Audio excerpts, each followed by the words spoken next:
Hey, welcome into another men's mental health podcast right here on Disrupt Media. I am Lance Taylor along with Dr. Bhrett McCabe, one of the best in the business. He's been doing it a long time. He's got a book out there if you want to check it out. I think it would be very helpful if you're struggling. Kick Anxiety's Ass. He is on staff, the University of Alabama Athletics. Again, appreciate you joining. We've done 4 podcasts already. We're coming up on number 5, which we're about to do right now. And the feedback I've gotten has been incredible. And it's good and bad because I love the fact that we are giving a platform where we can talk about this openly and honestly. I hate that there's people struggling out there. And so it really is, if you've gone through this, it is heartbreaking to know that other people are going through this, and especially when they're not really educated and they don't know what's going on with their bodies and their minds. But I've had a lot of people reach out and they have said, man, this is awesome. Really appreciate what you guys are doing. The messages I got were really cool too, because, it's so funny that when you walk around, you don't know what other people are going through. You can't read other people's thought bubbles. You don't know what they're struggling with. And we all put on these faces that we're supposed to be so strong and good and we got it together. But you have no idea what people are doing behind the scenes. And when somebody opens up and says, hey, this is what I've gone through, this is what I'm doing, and let's have a conversation, not only is it an invitation, but it's almost an acceptance, because I think we're, particularly when it comes to mental health, maybe if we look at our bodies in the mirror, we look at it and we go like, oh God, you look a little pudgy, a little fat. But I think mentally we look at ourselves as like, I should be better than this. Bob down the street's doing it better. This show's got more downloads. These people are doing that. And we constantly reject ourselves. So when somebody comes out and says, hey, look, this is what I'm going through, it gives people a little sense of calm and maybe a little bit more belonging. And I try to be a little more sympathetic, just because I've gone through it. And as you said, you really have no idea. And we were staying at a hotel a couple of months ago, and breakfast was supposed to be served at 6 o'clock or whatever. And I go down there and I'm like, where's your breakfast? And the lady was like, I don't know. And I'm like, well, it's supposed to be like 30, 45 minutes ago. Yeah, it was. And it just gave me a complete attitude. And I was just like, okay. And normally back in the day, I would have challenged that. Yeah. But I don't know what she's going through. You have no idea. And that's the thing, right? Like, what was that movie? You're a movie guy. What was that movie? Was it Man on a Wire with Denzel Washington? Or Man on Wire? Man on Fire. Man on Fire. Yeah. You talking about where he's Creasy Bear and he's like he loses it, operative? Right? No. What's the show that they lose it? Like the dude just goes ham.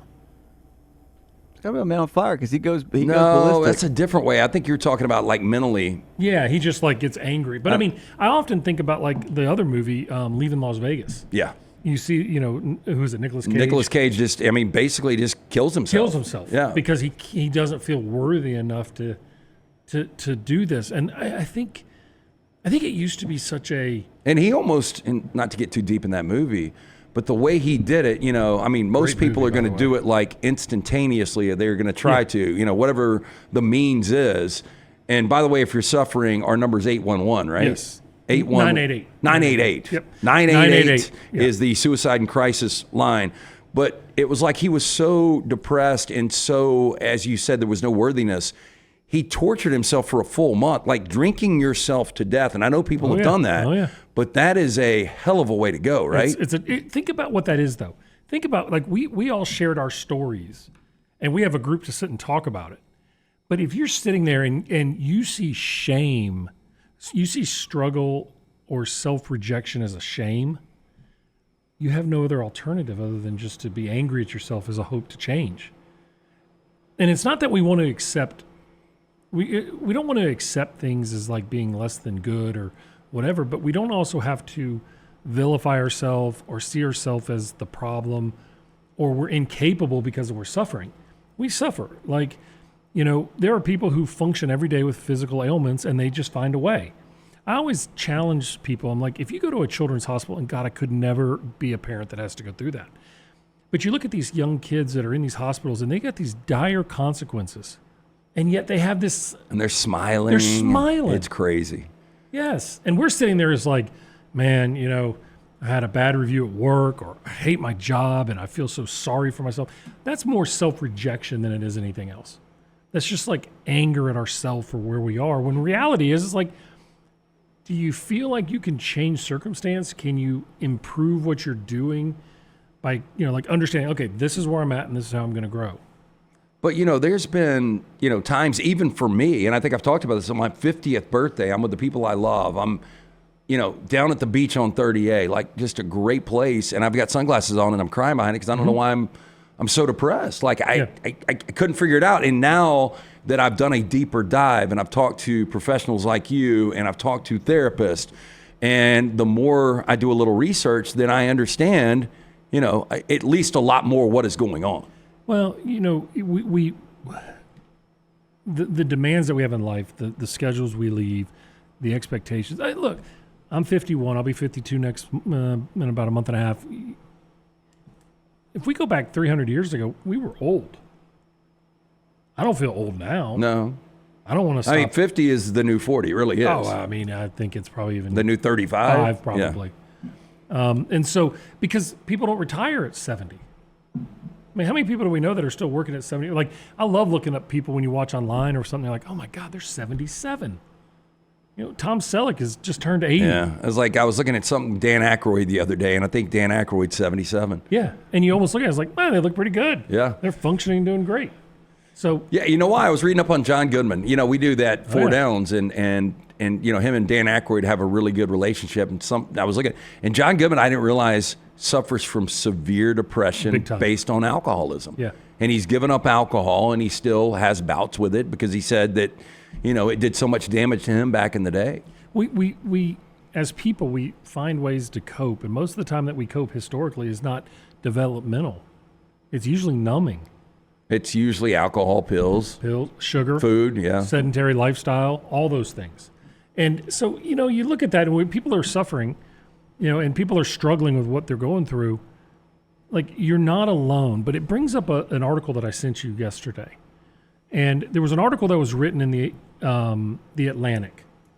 And it actually looks at a study that our English-speaking languages, why are they seeing a greater incidence of mental health issues? Yeah, and I thought this was fascinating. I went through the article. It was why English speakers are depressed. And they did a World Happiness Report. Yeah. And the World Happiness Report is a survey of thousands of people across 30 countries. No, excuse me.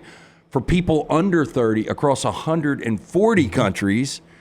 And the findings were English-speaking countries are the ones that are so depressed. And it's not small. It's robust. And what they looked at is, like, they looked at the province near Montreal and Ottawa, where Montreal's French-speaking, Ottawa's English-speaking.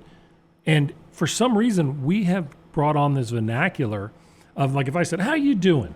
You'd be like, well, I don't know. I've just been a little rough lately. Well, and it's interesting because it used to be just the obligatory, I'm good, man. How are you? Good, yeah.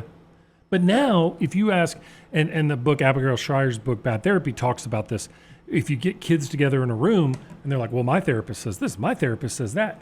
We've almost made it so much that we have a connection amongst everybody by actually sharing our feelings. So shared misery becomes a collective unison, and we become conditioned to it. Like one-upping the other. Like, you think you have problems. Yeah, 100%. Yeah. And also, man, you and I, man, we're fighting the same fight. Yeah. Like, I'm not alone. I'm not out in the ocean by myself. And so we become so conditioned to focus on the negatives versus the fact of, like, what can you do despite? What can you do instead of feeling like everything's being taken from you in life? I think we need to start looking at it as, like, what are we capable of doing despite how we feel, or in spite of how we feel? Are we good bringing on our first guest? Yeah, let's bring on Ginger. Okay, so again, this is the Men's Mental Health Pod right here on Disrupt Media. I'm Lance Taylor with Dr. Bhrett McCabe. Our first guest here, this is episode 5. We will get back into that article, Why English Speakers Are Depressed. We'll get into the social media aspect. But one of your colleagues, Ginger Gilmore, Director of the Behavioral Health for Alabama Athletics, joins us right here on the Mental Health Pod. Ginger, we really appreciate your time. I know you know this guy well. I do. Can you guys hear me okay? We got you. We've got you good. We were talking about this World Happiness Report, and we were talking about the correlation between smartphones, social media, and the rising, the rising numbers of anxiety. You deal with a lot of 19 to 21-year-old athletes that are on a major platform. Are you seeing this correlation as well? I am. Their day rises and falls with their social media, and their social media dictates what their mood is. And so if social media is telling them their mood is low, well, then guess what? Their mood is low. So this is the only age group that I know anything about, by the way. My whole career has been 18 or 17 to 24-year-olds. So when people ask me any kind of questions about any other age group, I'm like, I have no idea. So yes, Ginger, I do see you it being a big aspect of that. You see our players coming in, and I always tell the story about 5-10 years ago, we'd give a talk, and maybe one or two would break away and want to kind of grab you. And you may get people coming into your office. But now when we give that talk, people come in and they've already been seeing somebody, they've had interactions in their life already, and they're coming in so much more prepared, but they're also so much more savvy psychologically than we've ever seen. What do you attribute that to? I mean, you're seeing these athletes come in like this. So I do see them come in like that, but then I also see the other side of it where it's their first time to seek out resources. So just the other week, I had some newcomers ask me if they could speak to someone. And so that's new for them and fairly new for me too. In the past several years, they've been asking about that. But then there's that other piece of the population that you're referring to that have already been in some sort of care or resource coming into the college athletics venue. And I think that may come from the increasing awareness of the need for mental health resources, although I think in our area, there's so much of a need at the secondary school level, high school level, that many males in general, male athletes specifically, are under cared for, under resourced, and under-identified before coming to college. So I can see some of the population representing everything that we just talked about that comes through the door at 17 or 18 years old. We're talking to Ginger Gilmore, Director of Behavioral Health for Alabama Athletics. This is the Men's Mental Health Pod with Dr. Bhrett McCabe. I'm Lance Taylor. It's episode 5 here. You were talking about social media dictates kind of how the mood is to begin or end the day. I've noticed this. When I go through our social media feed sometimes, like 95% of it is positive. I'll have 9 really positive things, and then somebody will really take a dig, and they'll be negative. And it seems like people get affected by that one negativity. And this might be a good like learning lesson or a teaching lesson for parents out there listening. How can you get people to ignore the negative? I think a lot of that comes from their community. So outside of social media, what's their community? And does their community encourage significance in something besides social media? So can they find their significance in other things in their life besides their screen?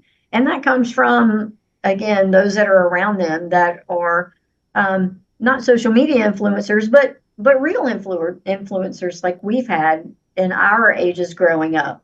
We didn't have a social media influence, but we had other people in our circle that were influential in our development and growth. And can that come from their high school level? Can that come from the elementary school level or even their club sports? I think that offers a sense of scaffolding in the community to help build them up. But you're right. Like, why is it that one can just bring somebody down, one negative aspect? And then what I can't get over is why on social media are people still bullying? Where bullying is such a hot topic and we all know about it, why does it still happen? That just is beyond me. Well, I always think about our female athletes and the amount of DMs they get, and heinous ones. I mean, just like talking about appearances and stuff? Or you're looking fat or whatever. And the males may get it. And some of them, I think it's you get the bullying comes from these individuals who know that they're anonymous and there's nothing that can do it, and they just want to spill, vile. The female athletes and the way that they have to manage their social media and put that up, I mean, it just wears on them. And the problem is a lot of times in social media, you're getting those reports and those feedbacks in that kind of external environment, but people don't turn around and say, "Hey, Dr. G, I just got blasted on DMs here, and I'd like to talk to you." They stuff it. And they're like, "Oh, it doesn't bother me," but it does. It wears on them. And we're very sensitive at Bama, and I'll just say this, roll tide to everyone else that's listening out there, but we're very sensitive in a total ecosystem, whether it's our athletic trainers, our strength and conditioning coaches, our equipment managers, our nutritionists. everybody's aware of where they sit and stand because we know the pressure they have. We know that they're being hit on every different level. And I remember talking to one of our kickers many years ago, and he was like, when the boos come out at Bryant-Denny, I just want to crawl under the stadium. People don't realize that. Like, you're talking about an 18, 19-year-old kid who's trying their best, but they can't escape it, And Dr. G sees it all the time. And obviously Coach Saban, we'd be remiss not to talk about his influence and y'all's collaboration on the mental health side. But people see the way he coached, and everybody assumed, all of us on the outside would look at him and say, God, he was just probably blanket statement of just pure fire all the time. But he wasn't like that, was he? No, he wasn't. In fact, he had an athlete that just this past year sent him a note about a game that happened 10 years ago. And that athlete was still affected by the negative feedback that he got from his performance from that game. And coach couldn't believe that still bothered him, but then reached out to him to explain, hey, that's 10 years ago. But back to male, female, I think for men, the bullying is more performance-based, don't you? Yeah. What do you agree with that? Yeah, I think on the male, it's much more performance-based. Well, and are you guys as the professionals able to tell them it's not like they're personally attacking you? Like they don't know you, the person. Feels like it, though. I know it feels like it, but if you're a kicker, you're the kicker for Alabama, and I would say people won't remember it in 10 years, but they will. They do. Yeah. They do. And they're personal threats. They get personal. So Coach Saban and all of his great resources that have helped mentor me always say, don't get personal. But these people do. They get very personal when bullying about performance from games, et cetera. So that's the hard line to draw in the sand for someone so young and developmental, is how to compartmentalize those things. So would you say that's the biggest concern you deal with for 18 to 22-year-olds? No, I would say for the male athlete, the biggest concerns would be just depression and anxiety. So versus social media, and which comes first, the chicken or the egg? Those would be the two things. That and then substance use at times can be a topic in this age group because you're at college and everybody's going to try something. So we brought in probably 8 years ago my old teammate. I think I referenced him last time.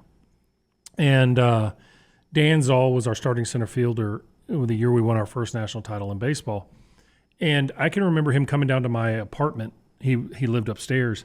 And I was like, well, I just got kicked off. And it was probably midway through the season. We're like, what'd you get kicked off for? He's like, I just failed a couple drug tests. We're like, dude, it's really hard to get kicked off back in the 90s for drug tests. Like, what were you doing? He's like, I got kicked off for pot. And his story was he tested positive, and then they tested him within the 28-day window and whatever. Okay. However, he got kicked off and had to go to rehab. He ended up watching our national title game in rehab while the guy who replaced him hit a home run or hit a double in the 8th inning and became the hero. And it just sent him on this really deep cycle. And he started using a whole bunch of stuff. And he, unfortunately, a couple years later, tried to end his life by putting a shotgun under his chin, and he flinched. And I brought him into the team, and I can remember him talking to our guys and saying, I know y'all are thinking like weed, no big deal, no big deal, no big deal. But what's it masking? Like he said, I was really good at masking that for a long time. And that's kind of, social media or fake, the image that we project or what are we masking? Are we willing to be authentic with ourselves and say, look, I'm having a tough day. Like it's hard today. And here's who I go to. If I'm having a hard day, I'm going to go, like I had a conversation yesterday with one of our athletes. I said, look, if you're having a hard day, get up in this building. Get in this building because there's people here. But if you're home and you're homesick, sitting in your dorm at night at 8 o'clock is not going to work. You may be exhausted, but if you come up here, I can guarantee you there's somebody up here. And get around. And it seems like, in Ginger, you don't know my story, but, I have bouts with anxiety and depression, and I've been struggling with that for the last couple of years, but it seems like it's easier to admit this the older you get. I can't even imagine and I didn't have to deal with this when I was 19, 20, 21. It hit me later in life, which I think is a good thing, but I can't even imagine being that age and having to deal with what I've dealt with. and much more, and with NIL, et cetera, et cetera. But you and 6 million other males in this country are affected by depression every year. So isn't that an amazing stat? So yeah, this age group are supposed to be young and indestructible, and that's why they're recruited, particularly for football. And we're just talking about males and male sports. And how do you want to portray yourself as being vulnerable after you've just gone through this giant recruiting process and been paid NIL money, and then you're going to come up and say, "Hey, I need some help"? No, that's just not, the instinctive thing to do. But we're trying to make it where it's easier to do that. Our facility, you have a space in the back where no one can see you. We have you get in front of one resource when you first get here, like Dr. McCabe, and that kind of normalizes it. But still, we're fighting a battle because males in certain demographics, particularly African American males, not going to come forward and seek self-care. Ginger, incredible stuff. We appreciate the insight. We appreciate the knowledge, and thanks for taking a couple of minutes with us today. Hey, I enjoyed it. Anytime. Roll Tide. Roll Tide. That is Ginger Gilmore, Director of Behavioral Health for Alabama Athletics. You kind of set it up as the men's mental health and high performance settings, deep dive into Alabama, the gold standard. And there is something to that. I mean, big time. It's one thing, and I bring up Bowling Green because I had an athlete from Bowling Green reach out to us, and he wants to join us. Yeah, he transferred to Auburn to Bowling Green. He has dealt with anxiety and depression. He wants to be part of this, so we're going to get him on a Zoom.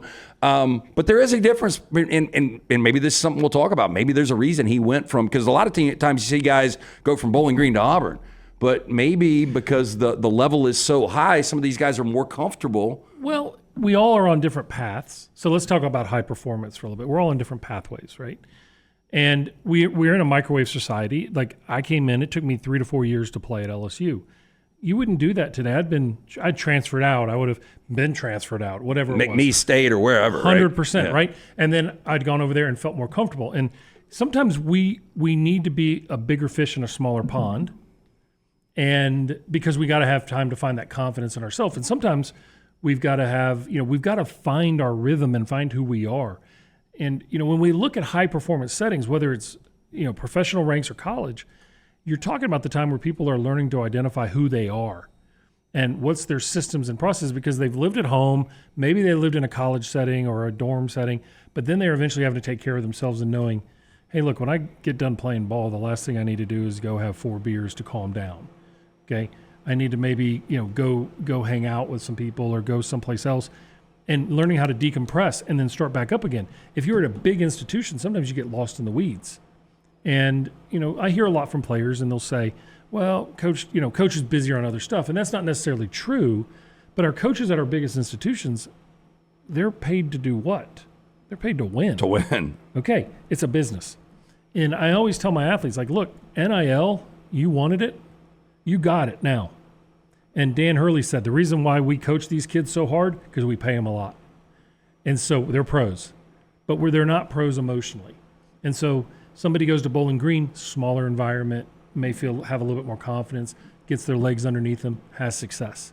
Not everybody needs to go to Goldman Sachs or Blackstone to be the next great financier. They could go to a small community bank, learn some skills, get good mentorship. And so, I think it's one of those things of knowing how to build your ecosystem.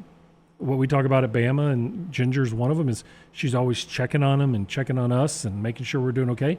But our own ecosystems, back to that original article, that our ecosystem matters. And if our ecosystem is like, hey, yeah, man, we all suck right now, we all are hurting, versus, hey, this is how I dealt with it.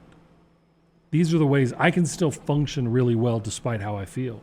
Then we have a chance. Yeah, and let's get back to that. The World Happiness Report, again, they did thousands of people a survey under 30 years old across more than 140 countries. With Dr. Bhrett McCabe, I'm Lance Taylor. It's the Men's Mental Health Pod, episode 5, right here on Disrupt the Media.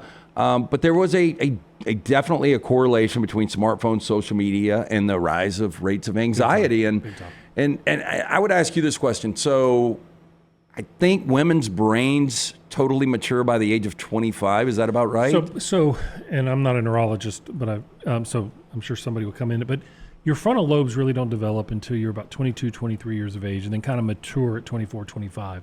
Is that same for men too? Yeah, that's same for men. That's the reason, I hate to say it, that's the reason it's the reason 18 to 19 to 20-year-old men are on the front lines of war. They don't have, your frontal lobes are your executive functioning, your ability to organize, plan, think in high-level, complex thought process. That's why when you look at a 15-year-old kid, they're out there doing stupid stuff because they can't see down the road enough, you know? It's remarkable when you really think about, like, you know, I think a lot of our anxiety builds as we get older because we see the risk so much more. We see the whole picture. We see the fact that, like, okay, I'm 51. Well, maybe I'm not where I'm supposed to, or shit, maybe I'm 51. Crap. You know, I've got probably 20 more summers. Boy, and that is when you start to do, it's bad. When you hit your own mortality and you start to do a deep dive and start to crunch numbers, yeah. And especially, you know, I mean, time's another concept altogether, but there's a reason days get shorter, yeah, and summers get shorter for us, and Christmases come a lot quicker, and football seasons get shorter because we've been around a lot longer. But when you start to do that, that's when it gets depressing. Yeah, somebody gave me a great book. We had this conversation on tour, so I was at the U.S. Open all last week, and nice hat, by the way. Yeah, thank you. You like that one? I like that one. I do too. Yeah, I like that. I thought it was, instead of the big block letters, it was a little bit. So we were all the coaches were sitting inside, and our players had gone out on the course to play. And it's hard during tournament weeks, during the competition rounds, to go out and watch them play. So you sit inside and talk. And it's some great wisdom. And I kind of brought up the point, I put it on my Instagram, was that they had this sign right outside of our tent where we ate, with the families ate and everything. And it had cryotherapy, massage therapy, oxygen therapy, all this. And it was like medical tent. But no mental health. No mental health. I took a picture of it and I wrote mental in it. And I've done it. This is the third Open in a row I've done it. And I actually had a player who hit me up and said, hey, I need to talk. Now, we're coming off the heels of losing Grayson Murray. This is our world, okay? Yeah, I want to get back to Grayson, too, because Yeah. I did want to ask you about the Open. Yeah, and this was our world. And he's like, I need to talk. And I said, all right, well. Now, don't forget, our commissioner for the PGA Tour had to take off time for an anxiety and mental health during the whole Live PGA Tour thing, too. And I'm like, all right, let me think where I can meet you. So I went up to the clubhouse, and I said, are there any places where I can meet with somebody? They're like, yeah, we don't have any rooms. And I'm like, crap. Okay. Thankfully, this one lady's walking by, goes, we have recovery rooms that are empty offices. Go down here, get in there, and I found 2 chairs, and I was like, okay, we're going to meet here. And I met with this athlete for 2 hours. And it was snot bubbles. I mean, and you're thinking, you're at the U.S. Open. This is a person he's a winner on the, I mean, a lot of success. It's just going through a lot of crap, right? And so, you know, we do that, and I come back the next day, and I'm sitting with all the coaches, and one of the coaches shares with me this idea of, like, he goes, I ordered this book, and I'm going to have to think about it now because I just lost it, but he's like, the guy started looking at the value of time. It's like the timekeeper. And how much of our life do we live counting downtime versus building up time? It's a pretty good insight. Oh, yeah. I mean, you look at that and you're thinking, all right, so I'm 51. My dad passed away when he was 71. I should probably, in theory, outlive him. He had some weird thing happen. But, so let's say 75, okay? 80. Let's say 80. Okay, Lance, let's say 85. Okay, I want to push you back. Whatever number you want. Yeah, okay. I don't want to jinx you. I'll let you go with it. All right, yeah, sure. Okay, but how much until you really can't enjoy what you're doing? Like, I want to go see some more of the world, but I don't know at 80 if I really want to go around and do it. It's a great point. I mean, you might be unfortunately, you might be in a retirement home at 80. Maybe. And so I sit there and think about it. I'm like, I make a really good living. I can afford to go to places. And why don't we? Well, because I got to do that versus, and that's, I think the challenge is it's always something that we're looking at. We're having this conversation and we're not the only coaches going, my God, this is so hard out here. This is so challenging out here. And yet we're at the U.S. frickin' Open doing what we love to do, coaching players at the top of their game. And yet we're sitting there and we're talking about the burdens. We are doing a men's mental health pod series. This started last month. This is episode 5 with Dr. Bhrett McCabe. You can get the book, Kick Anxiety's Ass. I'm Lance Taylor from the next round. We've got a lot of great feedback. Again, we want to remind you, if you're struggling out there, you know somebody that's struggling, start a conversation. Whether it's your local physician, it's your pastor. I mean, there's a lot of people that have backgrounds that can actually talk to you about this, but very important, you're not silent, you're not alone in this. You heard Ginger just a minute ago, 10 million, I think she said, American males are suffering with this right now. If you feel the need to call, 988 is the suicide and crisis line, 988, but reach out to us. You can DM. What is your Twitter? So Dr. Bhrett McCabe, it's spelled Bhrett. And you can hit me on Twitter X, you can hit me on Instagram, TikTok, whatever it is. Yeah, and you guys know how to find me, and if you want me to lead you to Dr. McCabe, I can do that as well. But I've told Dr. McCabe it's kind of bittersweet that I hate people are struggling out there, but at the same time, I love that people are reaching out knowing they're not alone and getting advice. Whatever our advice is worth, but you and I are both guys, and Rockstar back there, we've all struggled with this. Yeah. I mean, I got to tell you, Rockstar, I've thought about your conversation that we had the last time multiple times.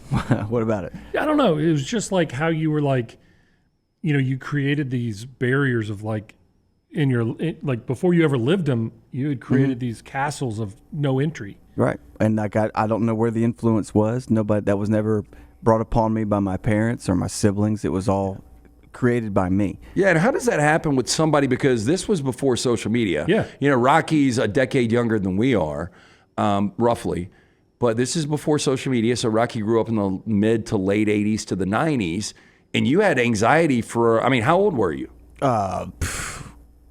Undiagnosed, probably 6 years old on, like 4, probably starting at 4. Everything was a huge fear. I was extremely homesick, never spend the night out because the worst was going to happen. I don't want to have to go to the bathroom at this person's house. This person's house smells weird, doesn't smell like my house. I have to eat their food. That's gross. I don't want to eat their dinner that their mom's been cooking. Yeah, I remember that with milk and another. Yeah, it's just put the damn so it milk was already on the table. Ruined before you went. Yeah. If you ever did spend the night. Yeah, because it was always like, Sean can't go. He has a soccer game tomorrow morning at 6. So he can't spend. He can hang out to about 7 tonight, but then he's got to go home.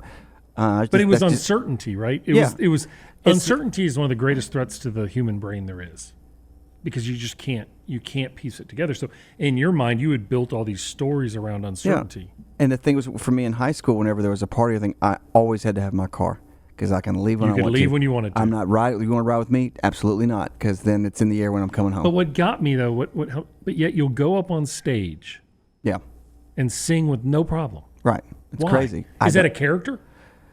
It's slowly has become. I don't know how. Like the first thing is that as much anxiety as I have, the first time in singing in front of anybody besides me by myself in my bedroom was at an 8th grade pep rally in front of the entire school, and I can look back to that day. That's so irrational, though. Yeah, and I can look back to that day now and exactly know what I was feeling. I was kind of like anxious to get up there. It wasn't like, oh my God, I'm going to fall on my face. I'm going to be awful. People are going to boo me. It was never that. There was a little bit more excitement. Yeah, it was like, I'm going to get out there now and do it. And there was never any fear of what could happen. I'd be terrible or trip and fall and be embarrassed. It was never about that. Yeah, you know what's crazy, Bhrett, is like in his late 20s when we first started working together, we'd worked together for 5, 6, 7 years or whatever. I went with him because I pushed him to try out for American Idol. And all I could think about, like, I have no musical ability at all, but I cannot imagine being in front of that crowd with those judges.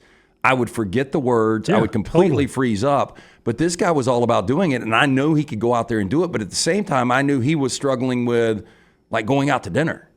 It makes no sense. So there was always this thought about anxiety, and on the next episode we have Dr. Chapman in, who's to me my go-to for anxiety specialists. But there's always this idea of like, was fear transmitted to you? Like, did you watch other people do it? Like, I'm terrified of mice because my mom was terrified of mice. And she grew up in the country, and so whenever there was a mouse, like if we had a house that a mouse got, it would be just this screaming and whatever. I mean, she was. Do you still carry that? Oh, I can't stand mice. Cannot stand them.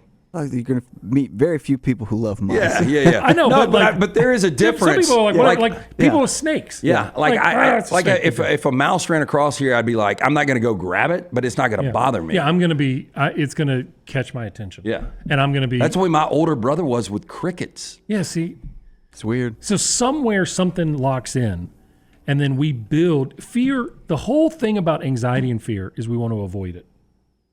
The more we avoid it, the better we feel short term. So when you got the relief of like, okay, good, I don't have to spend the night tonight, you had a little bit of relief. But there's also, I remember a specific day, this is probably 6th grade, when I went to a friend's house to play under the guys I was spending the night. And then I called my parents, and I think my mom just put my dad on the phone. He was like, I'm not coming to get you tonight, buddy. And I was like, what? He's like, I'm not coming tonight. You got to do this. And I was just like, oh, no. And the uncomfortableness, finally, like eventually falling asleep, but then waking up, like it wasn't that bad, and like almost like just being like, we can't keep doing this. Yeah. Were you able to go back after that? Yeah, I think it was like bloodletting, like the going to the bathroom thing where I had to go in the woods. And it was just like once it happened, like, all right, well, not the absolute worst did not happen. I could do it again if I tried. But like that next time was a little bit hard, but I was like, I've done it before. I can try it, but it's always in my head like, I'm going to wake up in the middle of the night and have to go to the bathroom. I don't want to wake up this guy's parents to say, like, my stomach hurts. Like, it's just, I don't want to do that. So this is 6th grade. So it's like, I'd just rather go back. I'll play, hang out with you for a couple hours, and I'm going home, going to my own bed. Yeah. I get it. I mean, I'm sitting there thinking about your parents. Like, thank God we finally got rid of them for the night, and we can have a. I was in my room listening to music. Like, I ain't bothering anybody. You know what I mean? It's like we was can all have an alone. adult night. We can go out and give some wine. He is Dr. Bhrett McCabe. The book "Kick Anxiety's Ass." This is the Men's Mental Health Pod. We're doing it right here on Disrupt Media. I'm Lance Taylor from The Next Round. So we were talking about that article, "Why English Speakers Are Depressed," that you got out of the Atlantic. I was going to ask you, how and what are best ways to control social media for kids? Because they're on it all the time. Yeah. You can't take them off of it. Nope. That's not necessarily fair, but you don't want them exposed too much to it. So is there a healthy balance? So one other thing I wanted to say about social media too. So we know Jonathan hates stuff looking at the negative impact of Instagram on adolescent female brains. It's really, really, really bad. However, there was just recently a study, and I think it was the other article I sent you, maybe it was another one I looked at yesterday, but it was the fact that Meta, Facebook and Instagram, are targeting, their algorithms are targeting 13-year-old boys with sexually explicit material. And so if you think about pornography or soft pornography or suggestive things, what it does is it changes norms. And what those healthy boundaries are, it changes. Well, think about Instagram for a girl who sees a 16-year-old or 15-year-old another girl who looks like she's 25, but is 15, then that becomes the norm. And all those outliers, everything changes. So our domains and our boundaries change of what is healthy behavior. And then, you look at it, it's like, well, okay, the Kim Kardashian effect. Just think about going to the beach, going to a place where there's a big mix of all age groups. The reason I say the beach is it's all age groups. With the Kim Kardashian effect over the last 10 years, you can't tell the difference. Am I right? Like, you see certain looks. Everybody's so made up, and all the influencers and all the other stuff. And so you look at that and you're like, holy crap. But it almost goes back to the, talking to Ginger there about you get 9 positive comments, you get 1 negative, you focus on the negative. That's right. If I go to the beach, I see 1 girl that really looks like Kim Kardashian and 9 that don't, but I focus on the one that does. But you're also older and you're rational. Okay. True. But if you're that age, you're thinking, oh my God. I mean, remember the kid who got their brand new car in high school? He was like, oh my God, that guy's so lucky. And now it's keeping up with the Joneses. So what I tell parents to do is you can't get them off of Instagram, Twitter, Facebook. They don't use Facebook. You can't get them off of those things. TikTok. You can't get them off Snapchat. But teach them what's the boundaries without trying to be like, hey, I've been snooping on your Instagram and all that. That's the first way to destroy them. But a second is like, hey, look, you realize that that's a little bit of a fake world. It's not much different than watching reality TV. And seeing that is like, it's kind of made up. And how many takes did it take to get there?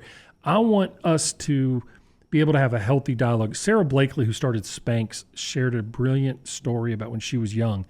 Her dad would make the whole family sit down at dinner and say, what was the hardest thing you faced today? And let's help you get through it. And how did you handle it? Yeah. This dinner. At dinner, this dinner. Yeah. Oh my for, God, for Rocky. Dad. I'll tell you though, you've told me this before, and I have written it down. And when I go, I'm around both my daughter and my sons. I will actually ask those questions now. Yeah. Isn't that great? Yeah. And the other thing too is, look, as parents, we don't need to see a smartphone as a problem, because it is. I mean, it's a freaking computer. And like I said, go to a restaurant and look at the old people. They're all on their phones. Everybody is. Okay. Instead, find things to send to your kids. It could be a funny meme. It could be, and they're going to be like, oh, geez, Dad, you're so stupid. But they know you're sending it to them.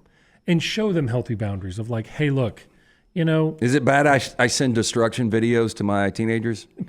What kind of destruction videos? I mean, like, dude on motorcycle trying to make a big jump, hits the back of a house, flips over. Yeah. I mean, my wife and I watch every single night.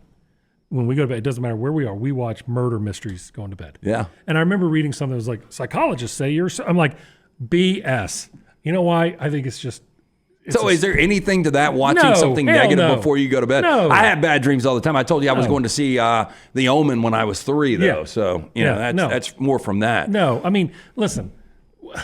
When Jaws came out, I remember going to a drive-in and looking and being able to turn around and watch it, and then not wanting to get in the water for the next 5 years. Yep. And now we have Destin. Yeah. I mean, the problem with fear is there is some truth to it. And that's what makes it scarier, right? If it was absurd, you'd look at it. I mean, name a scary movie that has no chance of ever happening. Nightmare on Elm Street. Yeah, well, maybe a crazy guy, but Well, I'm just talking about you're not going to go to sleep and somebody's going to kill you. that's why I think dreams. like Silence of the Lambs may be one of the most terrifying movies of all time. Yeah. Because it's like it fits every genre of a crazy guy driving a white van abducting people. Right. In their basement. 7 was bad. Yeah, 7 was awful. And so you look at it and you're like, oh, that's kind of true. It could happen. But fear, talk to your kids about what are the healthy boundaries.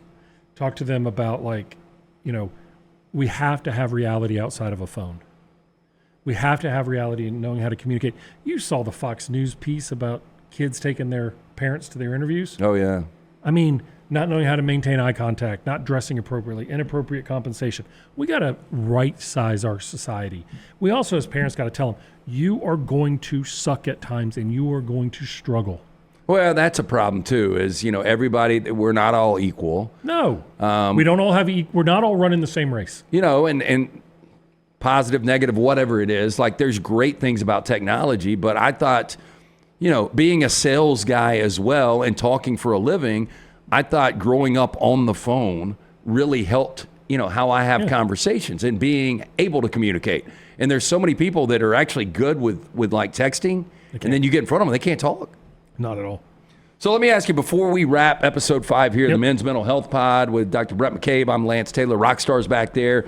The book, you can pick it up from Dr. McCabe, Kick Anxiety's Ass. Wanted to go back to the U.S. Open this past weekend. And Grayson Murray, are people now asking more questions? Yes. There was a lot of collective healing that happened there. I didn't go to the memorial. They had a memorial at the memorial for him. And his parents didn't go to that. They went to the one at the Corn Ferry, and they wanted that to be for the players.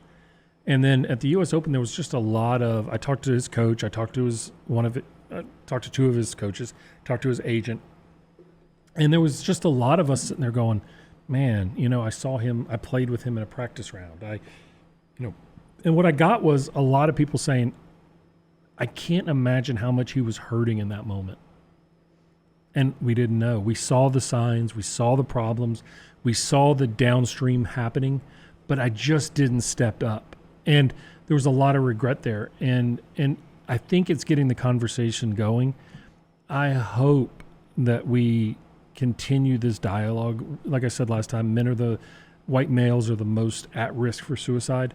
But in this pandemic that we have on mental health, one is too many.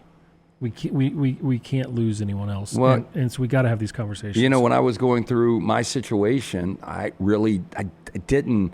I've had a big problem with trust. Yeah. And there's a lot of reasons for that. But I just didn't feel like I could reach out to anybody. I was truly embarrassed, and I've told the story before. So if you are listening, if you're watching, it's not something you can't help the way your mind is right now. Now, we can lead you to get help, because I think we're both examples that we actually were able to survive day to day. And let me say this.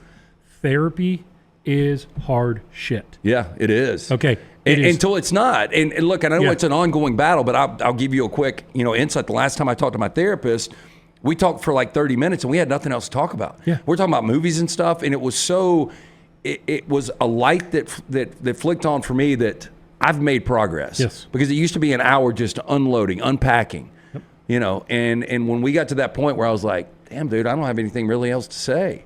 Yeah. And most therapists aren't just going to talk; they're gonna react to what you're saying. Yeah. Well, and I always tell people when you go to therapy, it's like going into the gym. When you start a new exercise regimen, it's really hard, and then over time you get used to it, and then you go stop it for a while and you go back, it's hard again. What therapy requires you to do is be what we call introspective, to take an account of who you are and what you're going through. And sometimes you look at it and go, like, I'm doing pretty freaking good. I'm going to go look at the cupboard and see what I need. Like, I'm cool. Or I don't have a lot of stress in my life right now. But if you go into therapy, don't expect an immediate feel better. Do the work. Put the work in there. Do what your therapist tells you to do. Realize that it's not an immediate fix, and that what the work you do now may help you down the road.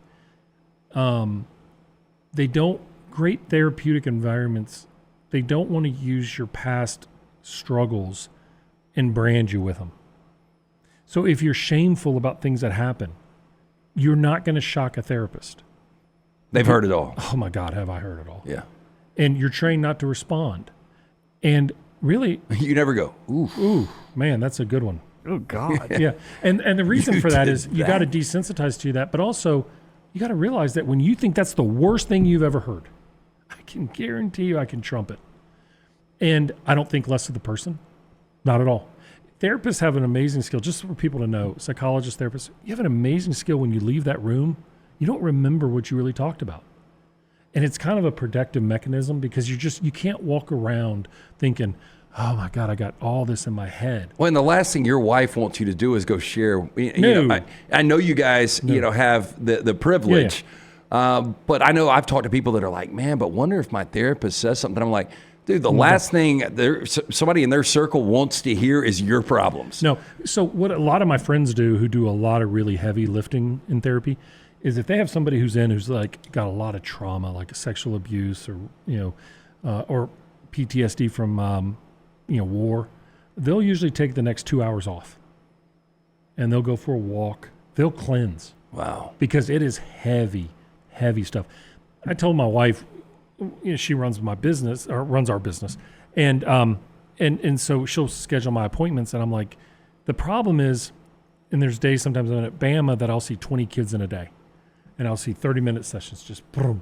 But the problem is everybody walks in with some angst and everybody leaves feeling good. And then the next person walks right in and you're just like, man, I got to get outside for just a minute. Yeah, that's got to be exhausting. It You is. never think of it from your perspective. Yeah. Hey, like, subscribe. We would appreciate Please. that. Please share this with anybody that you think might be struggling. Start the conversation. If you are struggling, 988 is the Suicide and Crisis Line. This is episode 5 with Dr. Bhrett McCabe. Pick up that book, Kick Anxiety's Ass, Rockstar. I'm Lance Taylor. It's the Men's Mental Health Pod right here on Disrupt Media.